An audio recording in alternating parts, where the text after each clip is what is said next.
When a devoted husband finds his brother-in-law's phone left behind at his house, a single text unravels a devastating secret. What starts as curiosity quickly spirals into betrayal, manipulation, and the collapse of a seemingly perfect marriage. As he digs deeper, he discovers the unimaginable. His wife has been having a year-long affair with her own brother. This shocking, emotional roller coaster of a story exposes the darkest corners of trust, loyalty, and what happens when your entire reality shatters overnight. You won't believe how it all ends. This all started because my brother-in-law, Nate, forgot his phone at my house. Let me back up. I, 34M, have been married to my wife, Alyssa, 32F, for 6 years. We have a 4-year-old daughter together, and until a few months ago, I genuinely believed I had a good marriage. Not perfect, nobody's marriage is, but happy, functional, loving. Or so I thought. Alyssa's brother, Nate, is younger than us by a few years. He's 28, works in digital marketing or something tech-related, and is always glued to his phone. Like, he checks it mid-conversation levels of addicted. So, when he came over to help me build my daughter's new backyard swing set and ended up leaving it on our kitchen counter, I noticed pretty quickly. But by the time I saw it, he was already gone. I called him from my phone, expecting him to turn around and come back for it. No answer. I texted. Nothing. This was weird, considering I literally had his lifeline. My wife was out with her best friend for the day, so I figured I'd just hang on to it until Nate came by later. Curiosity got the better of me. I wasn't planning on snooping, but after a few hours, the thing buzzed on the counter. Just once. No name, just, "I miss you," already face-blowing a kiss. I stared at it, blinking. My first instinct was that it was some girl he was dating. Nate was single, known to bounce from fling to fling, but always respectful about it. Never once brought drama into our lives. But then it buzzed again. "You sure he doesn't suspect anything?" Something about that made the hair on the back of my neck stand up. He? Who was he? Why did this feel too close to home? I know, I shouldn't have done what I did next. But I unlocked it. The worst part? There was no password. The messages were on WhatsApp. I opened the thread. What I saw made my stomach turn. Photos, screenshots, voice notes. The contact name wasn't saved. It was just a number. But the messages made it obvious. Whoever this was, Nate was having a full-blown affair with someone close to me. Very close. And the more I read, the colder my blood got. Because the other person in the messages was my wife. There was no denying it. The way she talked, her phrasing, her favorite emoji she always uses, the way she joked about my cooking. There were even selfies, ones I'd seen her take before. I scrolled until my hands were shaking. Messages dated back over a year. One from last month read, "He was kissing me this morning and I felt so gross. I kept thinking about last night with you." Another, "Don't worry, he'll never find out. He trusts both of us too much." I stopped reading after that. I just sat there, in my kitchen, alone with a stranger's phone that had just detonated my life. I didn't confront Alyssa right away. I needed to be smart. I needed to be absolutely sure. I needed proof. Over the next 2 days, I copied every message, every picture, every voice note, and emailed it to myself. I felt sick doing it, like I was peeling back layers of some sick horror movie I didn't sign up for. They had met up in hotels, in my own house when I was at work. Once, God help me, during a weekend I was visiting my parents with our daughter. Alyssa had said she wanted alone time that weekend. It was like reading a detailed manual on how to destroy a man. Nate never showed up to get his phone.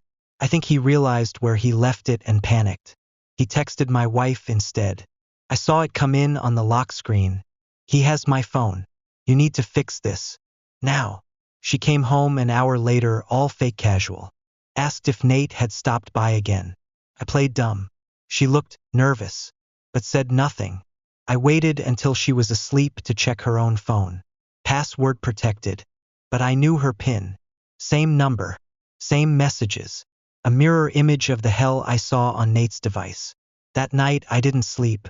I just stared at the ceiling. The next morning, I called a lawyer. My lawyer didn't sugarcoat anything. She told me that California, where we live, is a no-fault divorce state. It wouldn't matter that Alyssa cheated. Infidelity doesn't influence asset division. But custody? That could get complicated. She asked me what I wanted. I want my daughter, I said. I want to protect her from all this. I didn't tell my wife anything that day, or the next.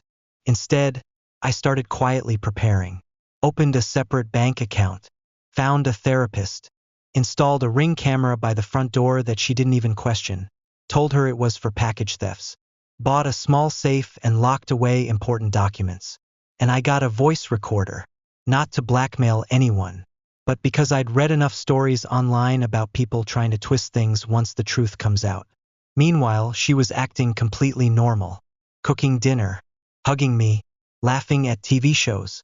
All while I now knew she was capable of looking me in the eyes and lying straight to my face for over a year. The last straw came that Friday. We were at dinner with her family. Nate was there. He had the audacity to joke about how bad my grilling skills were the previous weekend. Alyssa laughed. They made eye contact. And for a second, just a second, I saw it. That spark. That flicker of a private joke between lovers. Something inside me snapped. I didn't say anything then. I waited until the next morning. She was in the kitchen, wearing my hoodie, drinking coffee, scrolling through her phone like nothing in the world was wrong. I sat down across from her and said, very calmly, "How long have you been sleeping with Nate?" She froze, didn't say anything for 3 full seconds. Then she laughed. "What the hell are you talking about? You really want to lie again right now?" I asked. "Because I have screenshots. From both your phones. Texts, pictures, everything." Her face went pale. She looked like someone had pulled the blood straight out of her veins. Then she tried to flip it. "You went through my phone. That's a violation of privacy." I actually laughed. A bitter, sharp laugh. "You've been screwing your brother for over a year, and you're talking to me about privacy?" I've never seen someone cry and try to gaslight me at the same time until that moment. "It wasn't like that," she said. "It was emotional at first. We never meant for it to go that far. You had sex in our bed." She shut up then. "You were with him while I was away with our daughter. Still nothing.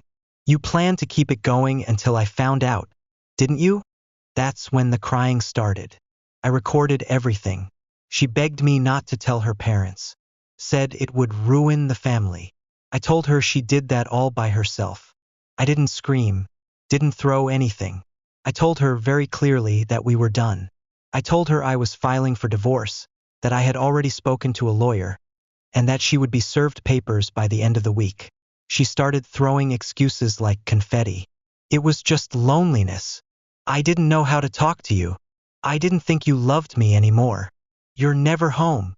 All I said was, "I was working to pay for this house, for our future, while you were screwing my daughter's uncle in our guest room." I moved out the next day, took our daughter with me. My lawyer filed emergency custody, and thanks to the evidence I had, I got temporary full custody pending a formal hearing. Alyssa tried to block it. So did Nate. They both hired the same attorney. That attorney dropped them after a week. Why? Because I emailed Alyssa's parents the screenshots. Sending the screenshots to Alyssa's parents felt like burning the final bridge. But I didn't care anymore. They were always kind to me. Her dad even helped us with the down payment on our house. They loved their granddaughter. They trusted me. And I knew that if I stayed quiet, they'd eventually hear Alyssa and Nate's version. Probably some twisted tale where I was the bad guy. So I sent it all. No commentary. Just the truth. Less than 2 hours later, my phone blew up. Her mother was sobbing on the phone, screaming, "How could she do this?" Her dad? He didn't yell. He just said, "You have my full support, son. Do what you need to do." They kicked Nate out of the family. Literally. He'd been staying at their place off and on between apartments. Now, he's persona non grata. Her dad changed the locks. Her mother blocked both of them. Alyssa tried to spin it. "It wasn't that serious. We weren't in love. We made a mistake." Too late. The damage was done. A week later, Nate showed up at my temporary apartment's front door. Uninvited. Unannounced. I only opened it because I thought it was a delivery. The second I saw him, I stepped outside and closed the door behind me. No way I was letting him near my daughter. "Can we talk?" he said. He looked like he hadn't slept in days. His beard was patchy, eyes bloodshot. "Just man to man." I laughed in his face. "You want to talk? You mean like when you talked to my wife while I was working to keep us all afloat? Or when you snuck around in my house?" He shook his head. "I didn't mean for this to happen. We never thought you'd find out." "Oh, so the only problem is that I found out." He tried to step forward. I put my hand on his chest. "Try it," I said. "You think losing your family is bad? Try getting arrested." He left. I haven't seen him since. The custody hearing came fast. Alyssa tried to play the doting mother in court. She cried. She wore modest clothes. She told the judge she'd made mistakes but never stopped loving her daughter. My lawyer went for the jugular. We submitted the chat logs, the hotel receipts. Even a few photos I hadn't seen before that showed Alyssa and Nate cuddling in bed with a timestamp, while I was out of town with our daughter. The judge didn't hold back. While California doesn't punish infidelity directly, it does weigh heavily when the cheating happens in the presence of a child or results in emotional instability in the home. Temporary custody? Extended. Alyssa? Supervised visits only for the next 3 months. Nate? Barred from being near our daughter entirely. She screamed in the hallway afterward. Told me I'd ruined her life. I said, "You did that the moment you thought your brother was more important than your family." 3 months passed. Alyssa went quiet. She stopped trying to fight in court after her own lawyer advised her she was digging a deeper hole. She did her supervised visits without causing scenes, but she always looked broken, like a faded version of who she used to be. She tried apologizing again in a long, handwritten letter. Said she was in therapy. Said Nate had manipulated her. That she'd never do something like that again. That she hoped someday I could forgive her. I never responded. Meanwhile, Nate moved 2 states away. He got a new job, changed his number, and from what I've heard from Alyssa's parents, who are still in contact with me but completely estranged from both him and Alyssa, he's been depressed and isolated. Good. Our daughter is doing well. She's young enough that she doesn't fully understand what happened. She just knows that mommy lives in a different house now, and that Uncle Nate isn't around anymore. And honestly, that's good enough for me. Divorce was finalized last month. I got full physical custody.